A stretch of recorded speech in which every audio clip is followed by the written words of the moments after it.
Madu dan lebah memiliki keistimewaan yang luar biasa, sehingga tercantum dalam surat tersendiri di dalam Al-Quran. Lebah dikatakan sebagai hewan yang serbaguna. Lebah siap memberikan banyak kegunaan bagi manusia, mulai dari awal hidupnya hingga titik darah penghabisan. Lebah sangat disiplin dalam pembagian kerja. Ada lebah ratu, lebah pekerja, dan lebah pejantan. Lebah tak pernah ingkar dari pekerjaannya. Budaya lebah dapat menjadi cermin bagi seorang muslim, karena lebah tidak merusak dan tidak merugikan orang lain. Bahkan sangat menguntungkan.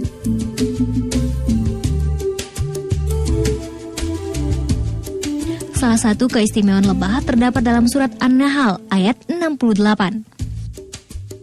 Dan Tuhanmu mewahyukan kepada lebah, buatlah sarang-sarang di bukit-bukit, di pohon-pohon kayu, dan di tempat yang dibikin manusia.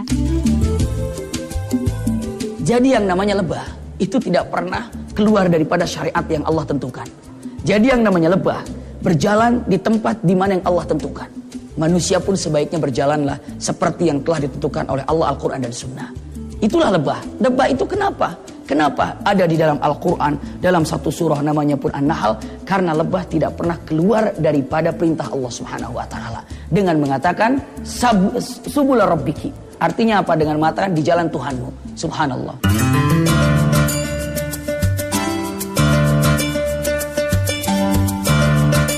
Lebah madu membuat tempat penyimpanan madu dengan bentuk heksagonal atau segi 6 sama sisi. Sebuah bentuk penyimpanan yang paling efektif dibandingkan dengan bentuk geometris lainnya. Lebah menggunakan bentuk yang memungkinkan untuk mereka menyimpan madu dalam jumlah maksimal dengan menggunakan material yang paling sedikit. Untuk mengetahui di mana bunga atau sumber makanannya, nah itu lebah itu bila seekor lebah mengetahui ada sumber makanan, dia akan segera balik ke sarang gitu. Sarangnya, kemudian sarangnya itu dia akan menarik gitu. Nah ini disebut tarian lebah gitu ya. Dan ini yang diteliti oleh Carl Fritz sehingga dia dapat Nobel gitu ya. Carl Fritz bisa mengetahui bagaimana lebah itu memberikan informasi ke temannya bahwa di situ ada bunga gitu, sumber makanan gitu. Jadi ibaratkan gitu ya, misal di sini matahari gitu ya, di sini sarang dia, ini ada bunganya, maka tarian dia akan untuk sudut sekitar ini gitu, 45 derajat tuh. Jadi di sarang itu dia menarik gitu ya, mundar-mandir 45 derajat, sehingga lebah-lebah lain pas keluar sarang dia lihat sudut 45 derajat antara matahari, rumah dan bunga mana tuh. Nah dia akan menuju ke sana semua gitu. Subhanallah, begitu terperincinya Allah menciptakan makhluk kecil yang penuh manfaat dan hikmah ini. Seorang mukmin itu harus seperti lebah. Kenapa? Idza akalat thayyibah. Apabila dia memakan, makanlah yang baik-baik. Maksudnya, mukmin itu seperti lebah. Harusnya makan yang baik-baik karena lebah ini tidak pernah makan yang kotor-kotor. Bunga-bunga, saripatinya, manusia pun alangkah baiknya makanlah yang baik-baik yang halal.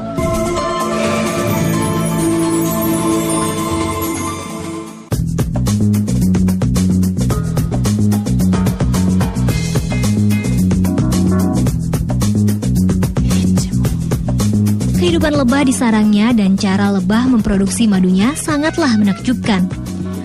Subhanallah, begitu banyak hikmah yang dititipkan Allah dalam kehidupan seekor lebah. Rasulullah Shallallahu Alaihi Wasallam pernah bersabda, perumpamaan orang beriman itu bagaikan lebah. Ia makan yang bersih, mengeluarkan sesuatu yang bersih, hinggap di tempat yang bersih dan tidak merusak atau mematahkan yang dihinggapinya. Beberapa pendapat ada yang mengatakan ini adalah daripada riwayatnya Imam Baihaqi di dalam bab Syu'abul Iman. Ada juga yang mengatakan ini adalah nasihatnya Ali bin Abi Thalib. Tapi tidak ada perbedaan dengan kata-kata ini bahwa mengatakan matsalul mukmin, seorang mukmin itu harus seperti lebah. Kenapa? Idza akalat thayyibah. Apabila dia memakan, makanlah yang baik-baik. Maksudnya mukmin itu seperti lebah. Harusnya makan yang baik-baik karena lebah ini tidak pernah makan yang kotor-kotor. Bunga-bunga, saripatinya, manusia pun alangkah baiknya makanlah yang baik-baik yang halal. Selanjutnya, wa idza wada'at thayyibah. Apabila dia mengeluarkan sesuatu, maka yang dikeluarkannya pun adalah madu. Manusia pun apabila mengeluarkan lisannya, pandangannya, ucapannya, mestinya ada sesuatu yang manis-manis, menjauhkan daripada rasa suudzon. Inilah yang manis-manis. Selanjutnya, wa idza askanat, apabila dia tinggal diam, ia lam tuksirhu, tidak akan pernah membuat yang namanya dahan itu patah. Subhanallah.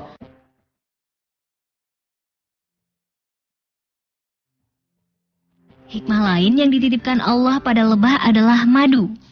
Hampir semua orang tahu bahwa madu adalah sumber makanan yang penting bagi tubuh manusia.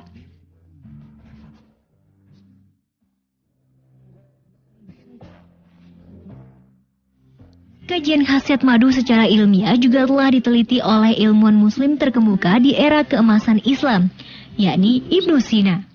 Bapak kedokteran dunia dan pemikir muslim agung di abad ke-10 Masehi itu tercatat sebagai dokter yang mengulas mengenai khasiat madu dari segi kesehatan dan dunia kedokteran.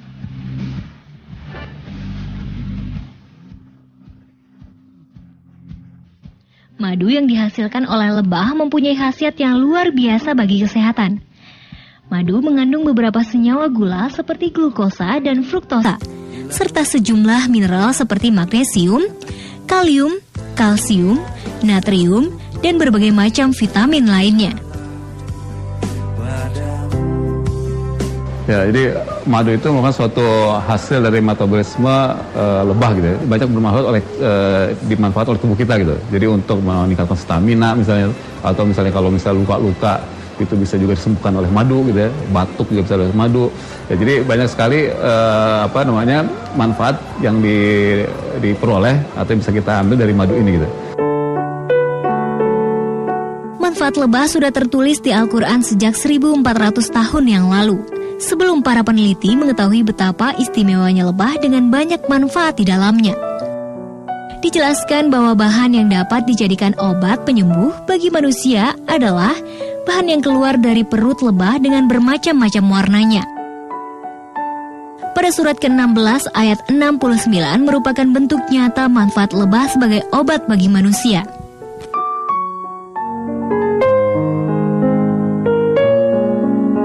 Bukan hanya madunya, sengatan lebah juga banyak dipakai untuk terapi penyembuhan berbagai macam penyakit.